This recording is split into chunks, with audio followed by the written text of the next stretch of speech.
What is going on, guys? In today's video I will show you the top 3 new most broken builds in part of Exile's 2 new update, The Dawn of the Hunt. So in this guide I will give you a quick overview of each setup, then I will explain what skill gems and upgrades should you focus on, then as well we'll see what is the best gear and how to get it, and then finally we will go over the passive skill tree, stats, your skill rotations, and even what charm should you use, so we would be able to get the highest damage possible and much more. This setup is known as the Bonestorm Witch build, and this skill by itself is a slow clearing ability, but with the right gems, passives and synergies, we can make it 100 times better, and this is exactly what we have right here. This build also has 2 variants, so going full crit chance, what I will personally be doing for myself, or then perhaps go with the detonate a dead variant. Both of these will excel at different things, so which one you choose is up to you. This variant, so the full crit chance setup, excels at huge amount of damage. We won't be focusing on anything else besides the massive crits and stacking as much life as possible, because the more life/defense we have, the more damage we can do in return. Also, at some point in the later game, some lowered gear players might run into a mana problem, but lucky for us, the Witch has many tools to address this problem. And with optimized gear, we need nothing more than a single stat roll on our weapon or the gear to completely solve this issue. So if you are finally looking for a super fun Blood Mage build that primarily doesn't use the life leech, but instead goes full life and full crit, then this is the one for you. So let me show you the build, and for the main class I have chosen to go with the Witch, and our ascendancy is the Blood Mage. Then for the first skill we have the Bonestorm, with support gems such as the Brutality, Arcane Tempo, Inevitable Critical and the Super Critical. Then second we got the Bone Cage with the Spell Cascade, Lockdown and the Splinter. Then next we got the Life Remnant with the Vitality, Clarity and the Cannibalism. Then next we have the Combat Frenzy with the Perfusion, Pin and the Potential. And finally for the last one we got the Bone Blast with no support gems. Next up we have our passive tree, and if you are interested in a full in-depth guide on how it works, then check out my beginner guide. So let's take a look at our setup, and we want to start at the spell and minion damage increase node. Then next we want to keep on going like this until we get to our first stop, which is the potent incantation. Then now keep on going to the right side to get this critical exploit. Then now we circle back a little and keep going like this until we get the sudden escalation. Then now from this point we go down like this, then take the right path and keep going until this point, and then keep going all the way up until the tempered mind. Then next we go down a bit and then take right, which will take us all the way to our first keystone, the resonance. Then from this point we want to circle back again and simply get the last 2 priority nodes, called the Power Within and the last 4 Power. And then finally from this point and onwards you can unlock the rest of the nodes in whatever order you prefer. All of the nodes that we got are important, but the ones I mentioned have the top priority, as they're the most important ones to acquire early on in the game, to make our build functional, and then in the late game to make it even more powerful. Also, as far as attributes go, so you just simply want to fill your attribute requirements for the gear and skill gems, and then after that spend the rest of your leftover attributes into more strength. And then now let's go all the way to the middle again, and for Ascendancy build this is what we have. So at the beginning you want to unlock the Sangumancy, but please don't get it too early. This node is required for every Blood Mage, and this ability does ton of self damage, and it can be quite hard to mitigate this in the early game. So I recommend for you to wait until you complete your second trial, and then take your first and second ascendancy at the same time. So then after the second trial you want to get the Grasping Wounds. This one will make you significantly tankier and synergize very well with the Sangumancy. So as I said before, get both these ascendancies at the same time. Then next take the Gore Spike. This will scale off your maximum life and is a big damage boost. And then finally for the fourth option you want to take the Crimson Power, as this will give you a massive energy shield body armor, and this will also scale really well with our previous Gore Spike. Next up we have our Atlas passives, and the general idea behind this is to aim for bonus passives that spawn a lot of grouped up monsters, such as in expeditions or the rituals. Our Bonestorm Blood Mage build won't be doing crazy amount of damage against single targets, so we mainly want to do very small farming in boss maps or the essences. So then when we start we want to first of all get this bottom right side like this, then from here go like this until we get all the way to the left side. And then when all of these passives are done, then now we go again to the middle, And now take the middle path and then go a bit to the left again and get all of these nodes. Then next we have our gear. The weapon of our choice is the attuned wand with the mana drain, and for the extra bonuses we want increased spell damage, plus 3 levels to all physical spell skills, then also increased critical hit chance, and more percentage to critical damage bonus. Next we also have the offhand called the Emblem Crest Shield, with the armor and energy shield. This specific shield is the best job that I got, but it's not required. However, for bonuses we want max life, cold and fire resistance. Remember that our main goal is to stack as much life and resistances as possible, so that's why you will see few stats repeating all over again. Then for the helmet we have the Expert Vicar Tiara with the energy shield, and for more we want max life, cold and fire resistance. Then for the chest we have the Guild Vestments with the armor and energy shield. And for bonus stats we need max life, evasion rating and the fire resistance. Then for the belt we have the Rawhide belt with the increased recovery to the flask. And for the extras we want max life, lightning and chaos resistance. Then for the gloves we got the Torn gloves with the energy shield, and for more we want max life, increased armor and evasion. Then for boots we're using the bushwhack with the evasion. For this build we will need to get these boots or use the pin gem on our combat frenzy. So which option you prefer, it's up to you. But if you have the pin then the boots are not required, but still very powerful. So get it or not, but at least go with as high movement speed as possible. Then also get evasion rating and more to dexterity. Then for the first ring get the ruby ring with fire resistance, and for more we want max life, lightning and chaos resistance. While on the second one we got the sapphire ring with cold resistance, and for more get max life, fire or lightning resistance. And finally for the amulet get the solar amulet with more to spirit and max life. No matter which gear you choose, at least try to get 75% resistance cap on all 4 elements. And now finally, let's quickly take a look at how this build will work. Our main rotation will be the same, no matter if you choose to go with the full crit or the detonator variant. So for weak enemies we simply want to choose a target, and then just spam the Bonestorm with the Bone Cage.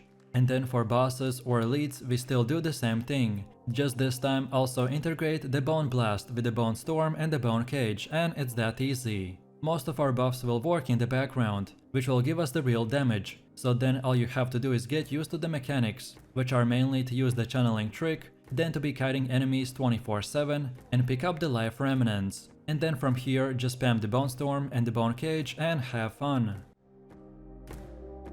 This setup's main focus is to run and press from 1 to 2 skills and then target big enemy groups to then weaken them and explode. One of the most powerful skills that we have in our arsenal is the Shockwave totem, and as you can see from the gameplay, we are just running into the enemies and one-shotting them without even trying. Also, our Ancestral Warrior totem and the Scavenge plating makes the most out of this by effectively extending the damage of this hit many times over, in order to kill big targets like the bosses or tanky rare monsters. Of course, like most melee builds, the armor explosion was nerfed, but our particular setup wasn't impacted as much as other melee builds, so currently this is by far one of the best warrior builds in the game.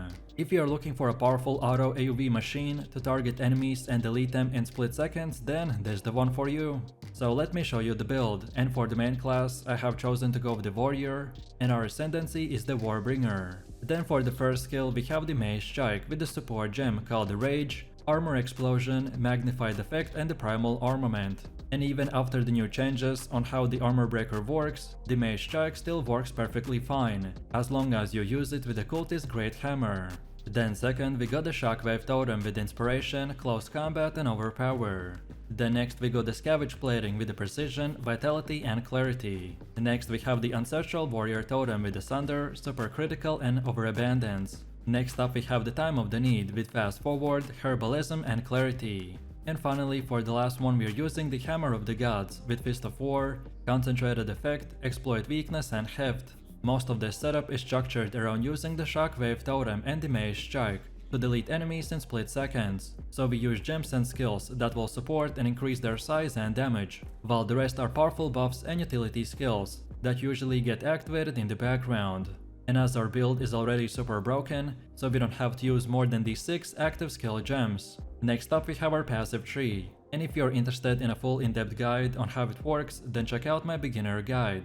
So let's take a look at our setup, and we want to start at this melee damage node, and then go like this until we get all of these 4. So brutal, smash, sturdy metal, and relentless. Then next up we want to go to this top right side like this, and then go to the left until we get this whole thing, so ancestral reach and the supportive ancestors. Next we circle back a little, and this time keep going until we reach the devastation node. Then next up we keep going and take the right side, and then keep going more until we get both of these, so carving earth and hardened wood. Then now keep moving forwards until the end, and from here we want to get both of these totem nodes. Which side you choose first doesn't really matter as long as you get both of them. And then finally from this point and onwards you can unlock the rest of the nodes in whatever order you prefer. All of these nodes that we got are very useful, but the ones I mentioned have the top priority as they're the most important ones to acquire early on in the game, to make our build functional, and then in the late game to make it even more powerful. Also, as far as attributes go, you just simply want to fulfill your attribute requirements to gear and skill gems, and then spend the rest of your leftover attributes into more strength. And then now let's go all the way to the middle again, and for our Ascendancy build this is what we have. So at the beginning you want to unlock the Anvil's Weight, then second get the Imploding Impacts, then third we want the Answered Call, and then finally for the fourth option go with the Wooden Wall. Next up we have our Atlas passives, and the general idea behind this is to aim for bonus stats that spawn a lot of grouped up monsters, such as in expeditions or in rituals. Our warrior build is also great at single target DPS, so we can also spend a bit points into farming boss maps or essences. So when we start, we want to first of all get to this bottom right side like this. Then from here we want to go until we get all the way to this keystone called the Deadly Evolution. Then next we go back to the middle, and this time take the bottom left side and get all of these passives. And then when all of these are done, then now we go again to the middle and now take the middle path and unlock the rest of the nodes in whatever order you prefer. Next we have our gear. The weapon of our choice is the Cultist Great Hammer, which is special, because its base stat does that our strike now deals splash damage to the targets within 1.8 meter range. And as I said, after the new changes to how the armor breaker works, the mace strike will now still work perfectly fine, but you specifically have to use this weapon, or otherwise switch the mace strike skill for something different like the Stampede.